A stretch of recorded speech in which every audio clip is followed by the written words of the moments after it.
This morning, President Trump receiving a royal send-off from the United Arab Emirates. A fitting finale to a 4-day foreign trip packed with spectacle and statecraft. The president touting major new investment pledges from all three nations visited. People have said they've never seen anything like's taken place over the last 4 days in terms of investment, but it's really jobs.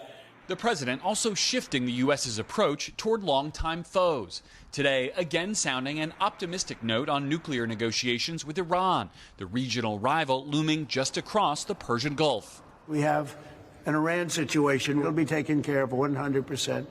It'll be done nicely or not nicely. And the not nicely is not a good thing for them. And I think we're talking to them, and I think they've come a long way.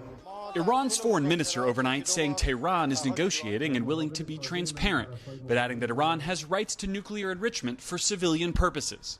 And Trump lifting sanctions on Syria's new government and meeting with its new president, a former al-Qaeda member who since split with the group. He's got the potential. He's a real leader. And, he led a charge, and he's pretty amazing. But the trip overshadowed at times by bipartisan concern about the president's plan to accept the gift of a $400 million luxury Boeing jet from Qatar to serve as a new Air Force One, then be donated to his presidential library. I don't understand why we would pursue this. The White House and Qataris shrugging off criticism and saying the proposal is still under legal review.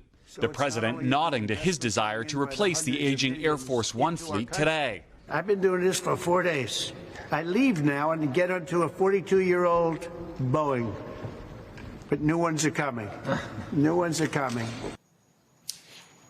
President Trump adding before he headed back to the States that he's looking forward to meeting his new grandson, born to daughter Tiffany Trump, yesterday. Craig?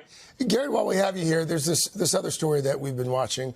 Former FBI Director James Comey, he's now under investigation over a social media post. What more can you tell us about that one?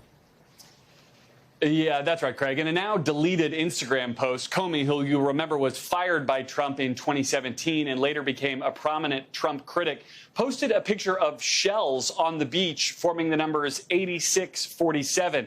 86 can be slang for remove, 47 a common reference to Trump, the 47th president.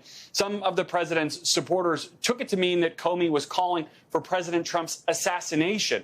Comey, after taking the post down, said he didn't understand what the numbers meant and that he doesn't support violence against anyone. But meanwhile, the Secret Service says they take posts like this seriously and they're investigating.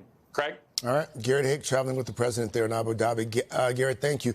Quick programming note here. Kristen Welker's going to have a closer look at the president's tour and goals in the Middle East, along with an exclusive interview with his former vice president, Mike Pence. If it's Sunday, it's Meet the Press. Hey, thanks for watching. And don't forget, you can catch the Today Show every morning on NBC or take Today when you're on the go. Just follow the Today podcast on Apple Podcasts, Spotify, or wherever you listen.